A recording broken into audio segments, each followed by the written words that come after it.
What is going on, guys? It's Carter here with Edged Mindset.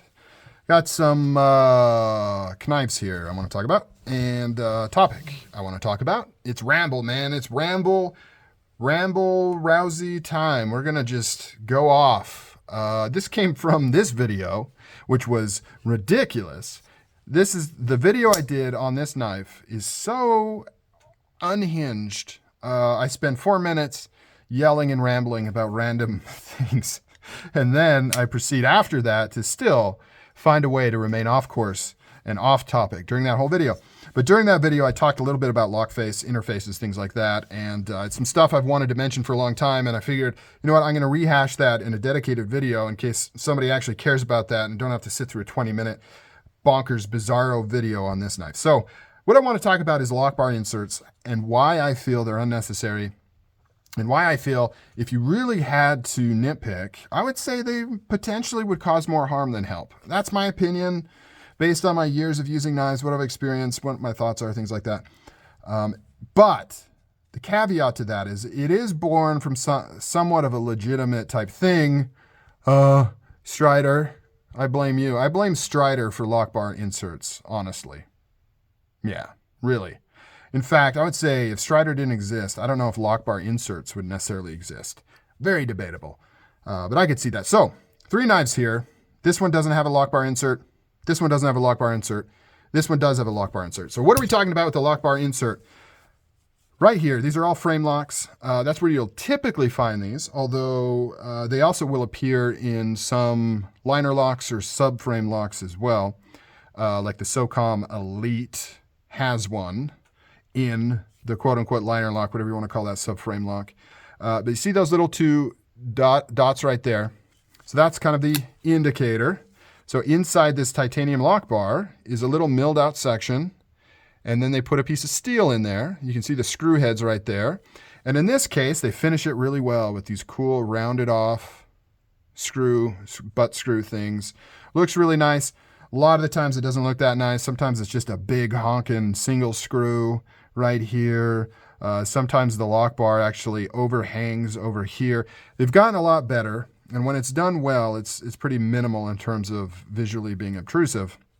But the goal of it is the issue with titanium on steel is titanium galls. It's sticky, it's soft. So when it interfaces with the steel, it can wear. Eventually it'll wear because it's softer than steel, especially when you get into harder steels like we have now. We're not talking 440C, we're talking S90V, some of these really hard steels. Titanium remains consistently soft, so it'll be sticky, and you get what they call lock stick that people hate on like Striders. The lock bar will somewhat wear out and settle in, but I'm going to talk about that here in a minute, and there's other ways around that. And the other thing so the titanium's sticky and it kind of will eventually wear, right? So that's the concept. And Striders, especially early Striders back in the day, were known to develop lock rock. There's a couple of reasons for that. One of which was the actual lock face. So this angle on the tang of the blade here used to be radiused, right? That's how they would make them. They'd make them radiused. So when the lock bar would interface with it, it was fine. But as soon as it started to settle in, it would hit that sharp radius and it would start slipping off. And you would get lock rock and lock play. Now, a knife still functioned 100% correctly. It was still a locking knife. It just would rattle a little bit. People didn't like that. And along the way, it'd be sticky, right? Striders are known to have really sticky locks, especially when you first get them. People will like open them crab style and try to break them in and put graphite on them, stuff like that. So lock bar inserts were kind of born out of resolving both those issues. But I also think it was overboard, right? I don't think it was needed. And I think it was born out of a time in the 2010s, like 2010 to 2015, when there was a big boom in knife making, a lot of cool stuff going on, a lot of innovations. Custom makers were like forging the way with the new stuff, and production companies were finally starting to do stuff that custom knives were only doing, which sadly now custom knives seem to be dead. It's so sad. It was a hotbed of innovation, style, all these things back in the day. sorry, going off topic a little bit here. That's where you'd see all the latest finishes, like acid washed blades and stone washed blades and lock bar inserts and bearings. They all came out of the custom knife world. And then slowly, once they were popular enough, certain higher end production knives like Spyderco, ZT would start implementing those things into production knives. But now what's happened is that's become so commonplace and the innovation has kind of run its course that custom knives seem to have been kind of kicked to the curb. Like people just don't seem to be into it like they used to be. Obviously, you have a bunch of older people like me that are into them because, they just still think they're good.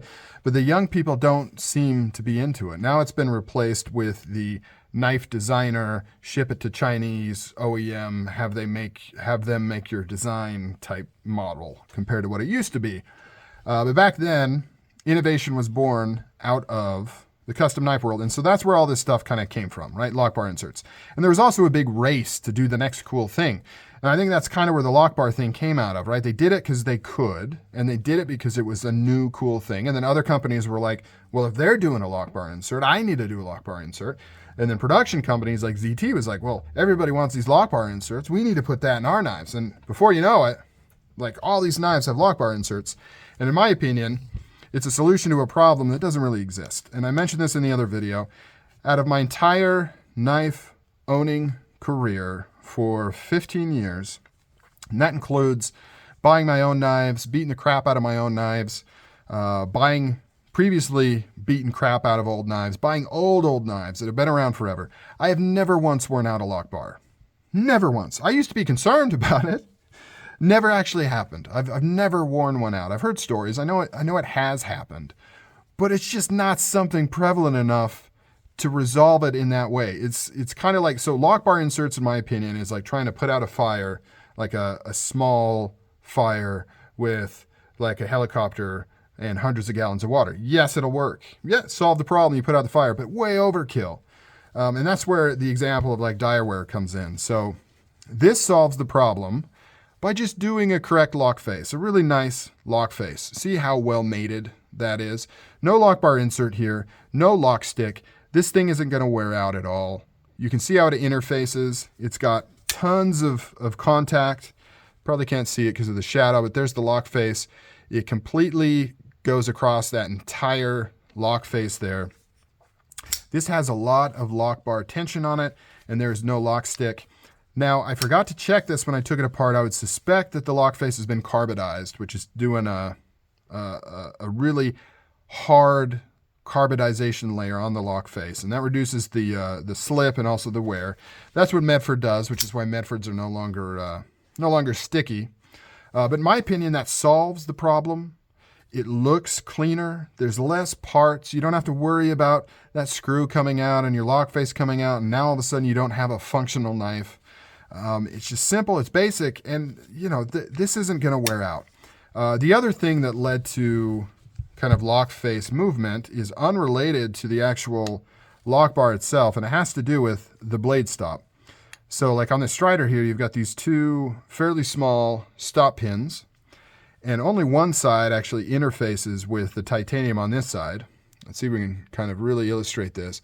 And you can see how it doesn't contact all that much. It's got a little bit of shouldering, but not that much. So when you use this knife hard, if you're pushing on this thing hard, if you're flicking it open hard, this steel is slamming against this titanium, and it'll eventually start to put a divot in there. And it'll start wearing that down a little bit. Start pushing in on that softer titanium because there's just not that much contact space. And so what that'll mean is the blade will sit back, we're talking fraction of a millimeter. It'll sit back further, which raises this lock face, which means this lock bar can then seat in further. And if you've ever hard used a Strider, where you're really pushing on it and that kind of thing, you'll notice if you look at your lock face, all of a sudden your lock bar has moved over quite a bit. And then you have to kind of struggle to undo it. Now, once you do that, usually it goes back to where it was before. But if you do that repeatedly, it'll start to move in and sit further. So how do you resolve that? Well, you just do it by better design. You do things like, if you're gonna do thumb studs as the stop, you do very large thumb studs. In this case, you have double titanium, really thick, and it is 100% completely shouldered. You can see how much contact is being made there. You can push on this thing and hard use this thing and flick it open. It's not going to seat any further. I mean, barring, I don't know, give it to the Hulk. Maybe he could do it. But this is not going to seat back further. It is secure. It is 100% completely perfectly shouldered with big stop pins. This isn't going to seat back, which means your lock bar isn't going to start moving in and start wearing in. So, is it possible to wear out this lock bar? Yes, anything's possible. You could sit here and open this thing, whack it open over and over again for months and months and months, and you'll start to see this move in. But is that something that we should really be overly concerned with? No. Is that something worth the extra cost and effort of milling out pockets and putting in pieces of steel, which sometimes looks quite unsightly? In my opinion, no. I'll stand by the concept that it is a solution to a problem that just doesn't really exist and didn't really exist. And it's a bygone product of a time where everybody was racing to have the next cool thing, and nothing more than that. So the point of this video, though, is if you like lock bar inserts, that's awesome. I just don't want you to pass up on knives because they don't have them. That's my worry, right? My worry is somebody comes across this and they're like, oh, it looks cool. I've always wanted a dyer ware, but it doesn't have a lock bar insert. I just can't buy it. You know, it'll explode in my hands. Like, it'll be throwing money away. No, this is 100% perfectly good to go. You're never going to wear this out. It is rock solid. It's never going to cause you a problem. You're not going to have lock stick. It's not going to wear out. Don't let that prevent you from getting certain knives just because it doesn't have a lock bar insert. So that's the moral of the story. If you're into it, that's cool. If it's something you care about, that's awesome. I get the appeal. Just don't let it stop you from looking into things solely because of that. All right, guys, I'm out of here. You take it easy. Catch you on the next one.